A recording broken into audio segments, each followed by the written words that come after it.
Here's the problem. Let's read first. A dry sand is placed in a container having a volume of 0.0089 cubic centimeter. The dry weight of the sample is 0.014 grams. Water is carefully added to the container so as not to disturb the condition of the sand. When the container is filled, the combined weight of soil plus water is 0.0174 gram. Find the following. So, yan yung void ratio, porosity, water content, specific gravity, saturated unit weight, effective unit weight, dry unit weight, and hydraulic gradient for quicksand condition, degree of saturation, and air void ratio. Ayan. So, dito, meron daw tayong sample na dry sand. Tapos, nilagay sa container. Which is, ito, ilagay natin muna yung given. So, ilagay lang natin dito sa gilid. So, yung given natin, yung volume daw ng dry sand na nilagay doon sa container natin is 0.0089 cubic centimeter. Tapos, yung binigay din yung dry weight ng sample natin which is the W sub S. Ayan. So, this is 0.014 grams. Or G na lang. And then, sabi dito, yung nilagyan daw ng tubig, dinagdagan ng tubig yung sample natin. So, dahan-dahan na nilagyan ng tubig yung container doon sa sample natin para daw hindi ma-disturb yung condition ng sand natin. And then, nung nalagyan na ng tubig yung container natin, ngayon yung naging combined weight ng soil tapos yung water ay naging 0.0174 grams. Ayan. So, yan yung binigay sa atin na data. Ngayon, pinapanap sa atin yung void ratio. So, dito, explain lang natin. So, di ba, ito, for example, ito yung container natin. Hindi, yung anong bang kulay na lang. So, ito. Ito yung container natin. Ayan. So, for example, ito yung container natin. Tapos, yung sample natin, dry sand. So, dry sand siya. So, kapag zinom natin yung sample natin na dry sand, di ba, hindi naman yan talaga na yung nakadikit sa isa't isa. So, meron pa rin mga spaces yan. So, parang ganyan. So, ito yung dry sand natin. Diyan, may mga spaces pa rin yan. So, parang ganyan. Yung dry sand natin. And then, nung nilagyan ng tubig, saan yung blue? So, yan, nilagyan ng tubig. Yan, nilagyan ng tubig. Tapos, yung tubig, yan, pumasok dito sa mga spaces na yan. Yan, dyan siya pumasok. Ayan. Yung mga spaces, dyan sa may sample natin. Yan. So, nilagyan ng tubig. Tapos, yan. So, yung blue, yan yung tubig. And then, yan, pumasok yan sa mga spaces doon sa sand natin or doon sa sample natin. So, yan ngayon yung tinatawag natin na voids. So, yan. So, pinapahanap sa atin yung void ratio. So, letter A, void ratio. So, hanapin natin yung void ratio or yung E. Ayan. So, yung formula natin, so, pwede natin gamitin yung, so, di ba, yung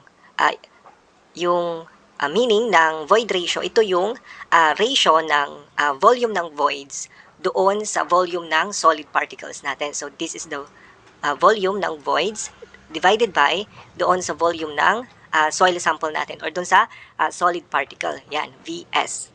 Ayan, so, paano natin makahanap yung volume ng voids natin? So, di ba, yung volume ng voids ay compose siya sa volume ng water plus yung volume ng air. So, ito yung mga voids natin, yung water and air. So, ito, yung water tapos yung air, yun yung pumapasok dito sa mga spaces dito sa may sand natin. So, kapag zinom mo yan, may mga spaces, yung mga particles natin. So, doon pumapasok yung voids natin or yung water and air na voids natin. So, yun yung volume ng voids. So, dito, since ang sabi, ito yung water, so nilagay, dito sa container natin. So, yung spaces dito sa mga particles natin is napunan or na fill na ni water. So, dito wala ng air. So, meaning yung air dito, yung void ratio for air natin is 0 na yan. So, meaning yung volume ng voids natin is equal na lang siya sa water. Yung water na lang ngayon, yung voids natin. Kasi nga, wala lang air dito. So, water na yung nandito sa mga spaces dito sa soil natin, soil particles or dun sa sand na sample natin. Ayan, so dito. So, yung volume ng voids is equal to volume ng water. Ngayon, yung volume naman ng ito, sa soil particles natin, solid particles. So, di ba yung volume, yung volume ng soil sample natin is equal to volume ng voids plus yung volume ng solid natin. Ayan. So, yung V, yan yung total volume ng soil sample. Tapos, ito, yung volume ng voids plus yung volume ng solid particles natin or yung V sub S. Ayan. So, para makuha yung Vs, ayan. So, ano lang natin. Ayusin natin. Ayan. So, labas natin yung Vs. Vs is equal to V minus VV or itong volume ng voids dito na lang. Ayusin natin. Palitan natin ng kulay. Ayan, dito na lang. So, volume is equal to volume ng water plus volume ng solid particles natin. So, ilabas natin to. Volume ng voids. Ayan, volume ng voids plus yung volume ng solid particles natin. So, ilabas natin tong Vs. Vs is equal to V minus the volume ng voids. And then, palitan natin itong volume ng voids. So, Vs is equal to volume minus volume ng water. Ayan. So, meron na tayong equation. Ngayon, kunin natin ngayon itong volume ng water. So, para natin makukuha yung volume ng water. Kunin muna natin. So, binigay itong weight ng sample natin. Ayan, and then yung binigay din yung weight ng dry soil natin. So, yan.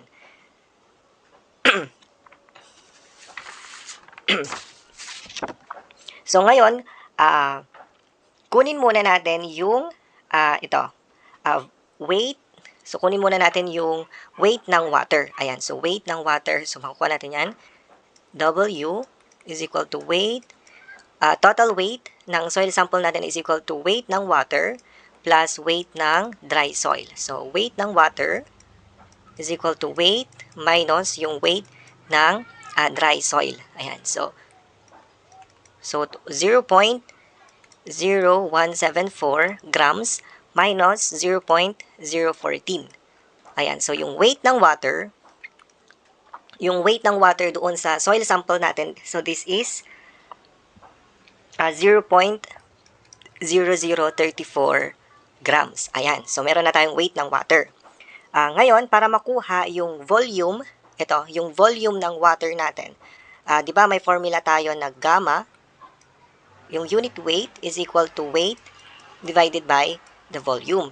So, para makuha natin yung volume ng water, so yung unit weight ng water is equal to yung weight ng water natin divided by yung divided by yung volume ng water. Ayan, so ilabas natin itong volume ng water is equal to ayan, and then 0.0034 grams. And then, yung unit weight ng water, again, kapag grams, yung magiging unit weight ng water natin is 1 gram per cc or cubic centimeter. So, divided by 1 gram per cc or cubic centimeter. So, yan. Yung volume ng water, now, so makakancel yung grams, and then matitira is yung cubic centimeter. So, 0.0034 cubic centimeter. Ayan. So, now, nakuha na natin yung volume ng water natin. So, pwede natin dito. So, yung volume ng water natin is equal lang yon sa volume ng voids which is 0.0034 cubic centimeter. Ayan. Ngayon, pwede na natin din kunin yung volume ng solid particles natin. So, ito. So, direct na lang natin dito. So, yung void ratio, E, is equal to, ito, 0.0034, ayan, cubic centimeter. And then, ipalit natin ito, yung VS natin. So, yung VS is V minus yung volume ng water. Ayan. So, ito yung V, volume, total volume natin ng 0.0089 minus yung volume ng water, 0.0034. Ayan. So, cubic centimeter yan. Cubic centimeter. Ito, cubic centimeter. So, maka-cancel ito. Ayan. So, yung void ratio natin ngayon is, that is 0.3 decimal na lang tayo. 0. Compute natin. 0.0034 divided by 0.0089 minus 0.0034. So, that is 0.61, tatlong decimal na lang tayo yung So, 0.618. Ayan. So, or, in percent, that is 61.8%. Ayan. So, yan yung sagot natin for void ratio ng dry sand natin. Ayan. So, meron na tayong void ratio. Ngayon, letter B. So, letter B, yung porosity. Ayan, porosity. So, yung porosity or the N. Ayan. So, yung N, yung porosity, pwede natin gamitin yung formula na, di ba yung porosity, ito yung volume ng voids, ito yung ratio ng volume ng voids doon sa total volume ng sample natin or doon sa soil. So, this is the VV or the volume ng voids divided by doon sa total volume. Ayan. Ayan. So, ito, yung volume ng voids is equal lang to sa volume ng water, the V. Ayan. So, N. Now, nandito na lang. So, compute. So, 0.0034 cubic centimeter divided by 0.0089 cubic centimeter. Maka-cancel yan. So, yung N natin or the porosity, so that is, tanggalin natin, 0.382. Ayan. 0.382 or 38.2%. Ayan. So, yan yung porosity natin. Or, pwede natin gamitin yung, ito, yung void ratio. So, may relationship naman si void ratio tsaka si porosity. Diba? Yung N is equal to E divided by 1 plus E. Ayan. So, try natin kung same dito. So, 0.618 divided by 1 plus 0.618. Ayan. Is equal to, compute, 0.618 divided by 1.618. Ayan. So, ang lalabas, so that is 0.382 or, ayan, 38.2%. Ayan. So, same lang dito. Kung ito yung gagamitin natin formula or ito. So, same lang yung lalabas na sagot. Ayan. So, meron na tayong porosity and then void ratio. Ayan. Next tayo for water content. Ayan. Water content. So, yung water content, so, ito naman yung ratio ng weight ng water doon sa weight ng solid particles natin. So, next slide na lang tayo. So, letter C, water content, or ito, yung ganyan. So, yung water content or moisture contents, di ba, yung, dito, yung weight ng water divided by yung doon sa weight ng solid natin. Ayan. So, kanina nakuha na natin to, yung weight ng water, ito, so 0.0034 grams. Ayan. Yung weight ng water, ayan. So, 0.0034 grams. And then, yung weight ng dry soil natin is, ito, 0.014. Ayan. 13 grams. And then, makancel to. So, now, yung water content natin or moisture content, so that is,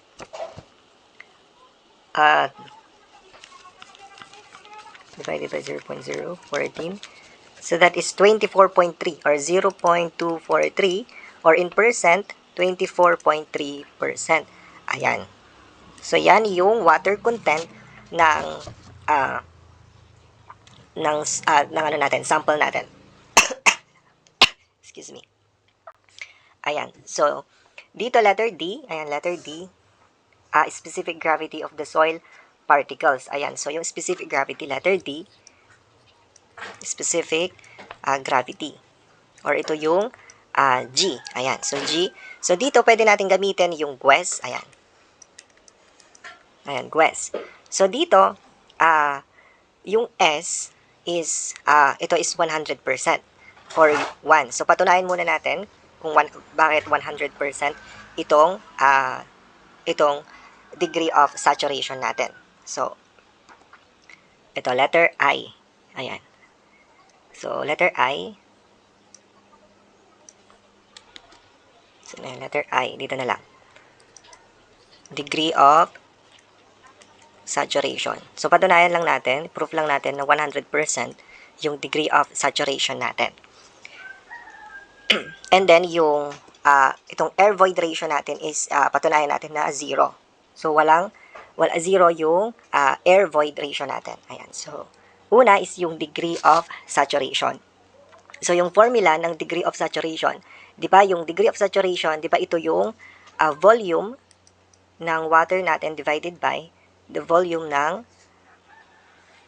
voids natin. So, yung degree of saturation, ito yung tubig doon sa voids natin. So, yung volume ng water divided by sa volume ng voids. So, ito is, ito yung volume ng, yung volume ng water is ito.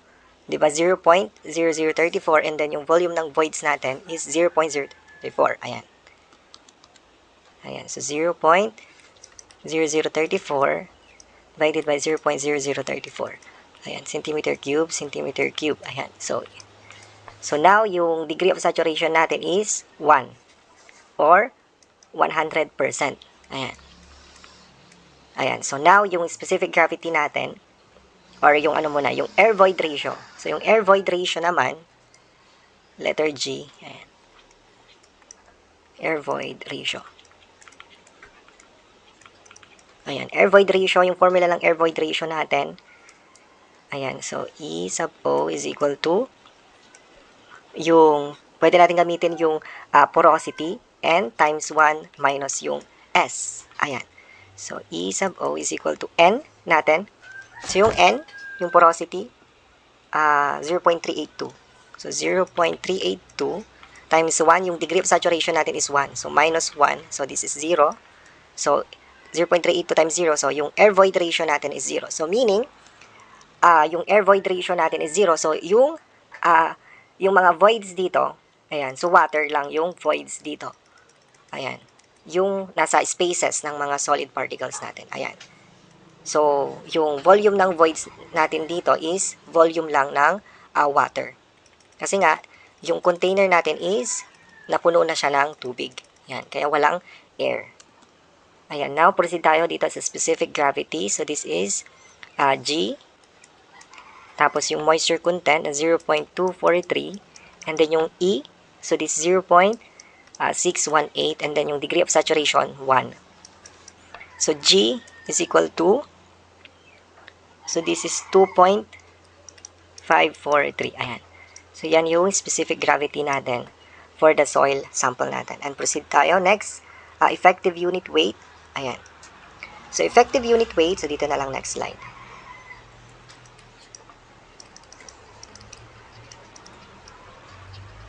Effective unit weight. Ayan. So, gamma sub. Yan na lang gamitin natin. Ayan. So, yung formula ng effective unit weight natin. So, gamma effective is equal to yung gamma sat or yung saturated unit weight minus yung unit weight ng water. Ayan. So, wala pa tayong unit weight, saturated unit weight. So, kunin muna natin yung saturated unit weight. So, yung, ano ba yan? Ito. Letter E pala, saturated unit weight. So, nag-lockdown na tayo. So, letter E. Ito pala, saturated unit weight.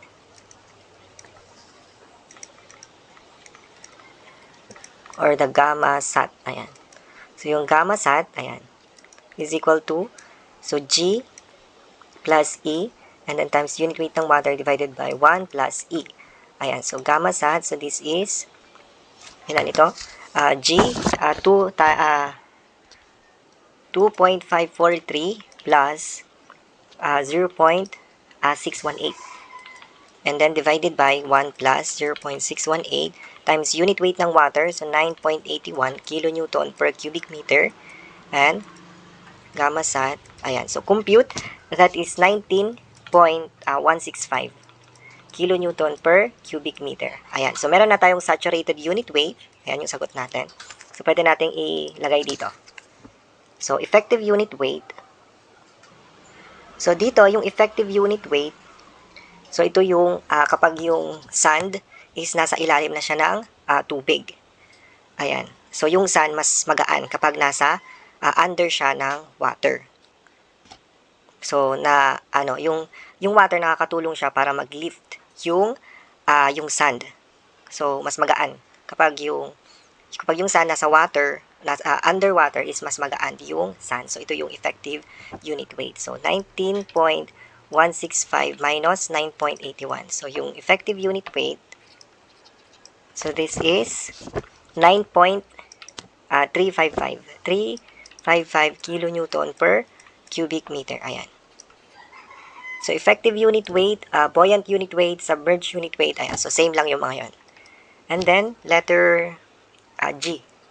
Ayan, so last na tayo. Letter G is dry unit weight. Ayan, dry unit weight.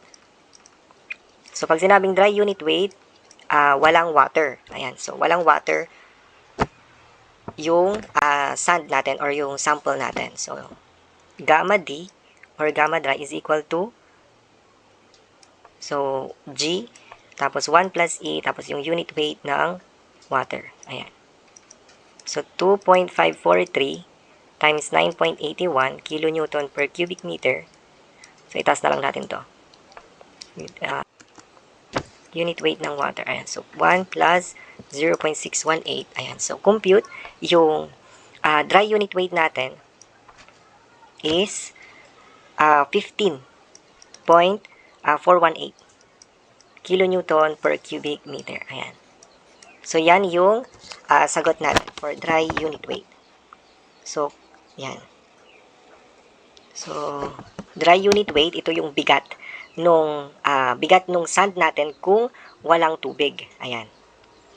And next is, ano ba? Ano ba yung next? Yung last? Ito, hydraulic gradient for quicksand. So, ito naman, yung hydraulic gradient, letter H. Hydraulic gradient. So, yung hydraulic gradient, ito lang natin. Ayan. So, dito sa natin, ito. Kapag nasa under, ito, yung, dito, yung nasa ilalim siya ng tubig. So, magfo-float yung, ito, yung sand natin dito sa water. And so, tataas yung sand natin. So, yun, ganun yung hydraulic gradient. Ipupush nung tubig yung sand natin para mag-float. Ganun. Diba yung I sub CR is equal to yung unit weight, ito, yung effective unit weight. Ayan, effective unit weight, pwede natin gamitin to, divided by sa unit weight ng water. Ayan, so pwede natin gamitin yan. So this is 9.355 kilonewton per cubic meter divided by sa unit weight ng water. So this is 9.81 kilonewton per cubic meter. So yung I sub CR natin, or the hydraulic gradient for quicksand, this is 0.96. Ayan. So yan yung sagot natin. So, yan yung mga sagot natin for this problem.